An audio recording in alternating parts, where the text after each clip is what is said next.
All right, in other news, Russia has conducted fresh strikes on Ukraine's Zaporizhia region. Ukraine says Russian forces carried out 567 attacks over the last 24 hours across 16 settlements in the region. 2 people have been killed and 10 are wounded in Russian bombardment. At least 9 buildings are severely damaged in the early morning strikes on the Zaporizhia city district. Emergency services continue to respond on the ground.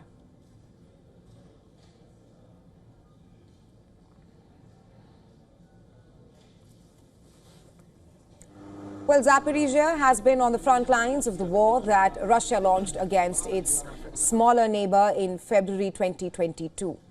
Russia's relentless bombardment comes as U.S. Special Envoy Steve Witkoff met the Russian President Vladimir Putin in Moscow.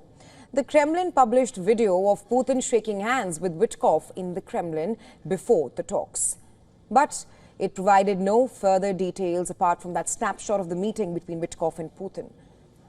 The meeting took place 2 days ahead of a deadline imposed by U.S. President Donald Trump on Moscow to halt its Ukraine offensive of face fresh sanctions from the U.S.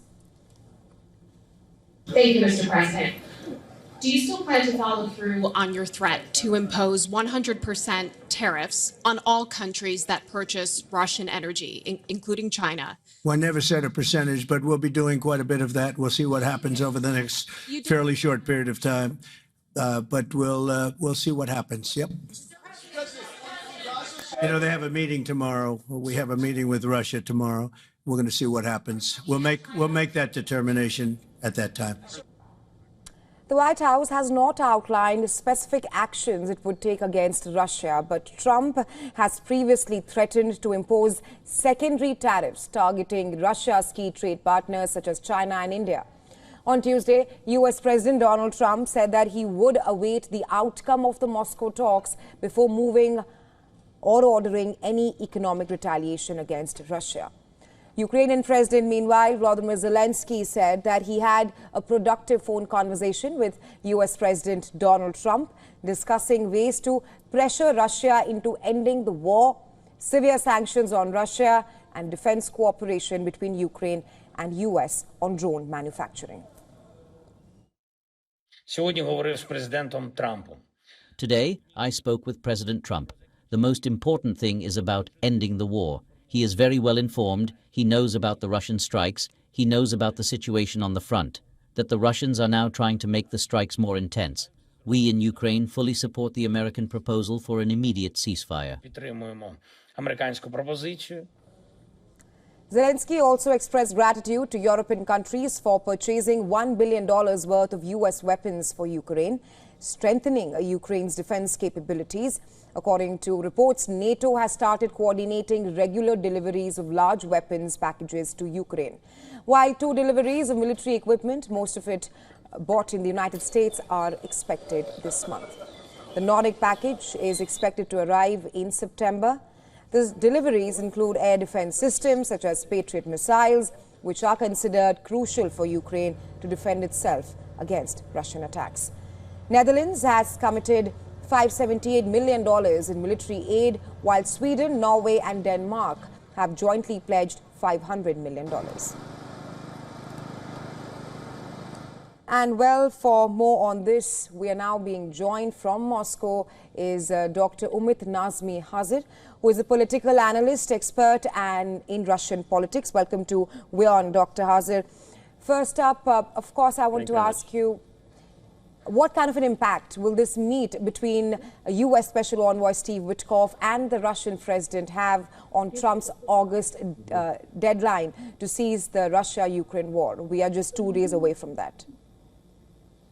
Actually, after Trump came to power, there have been some expectations, especially in terms of resetting relations between Russia and the United States. But as far as I see, the hope resetting relations, which began mainly in February, has completely failed. And I define as the situation as the end of honeymoon phase.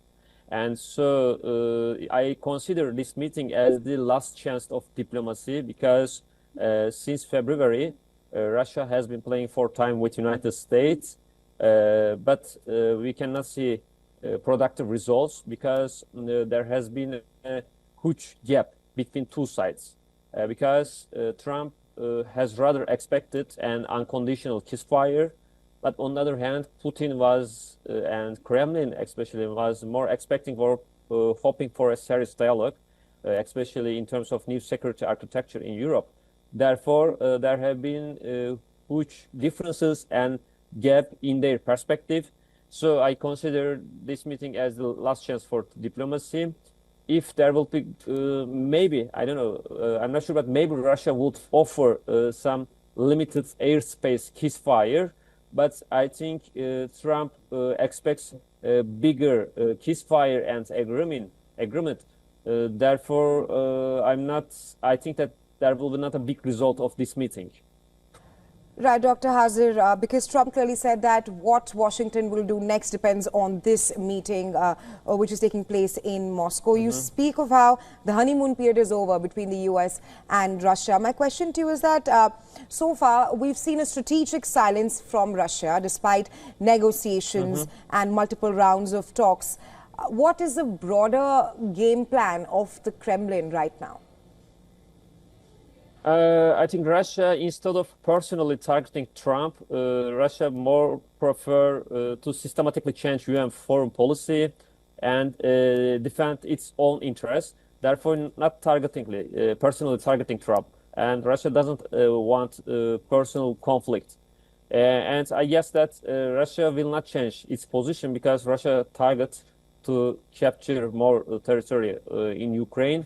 And for Russia, geopolitical priority, geopolitical interests have been always much more important than economic interests.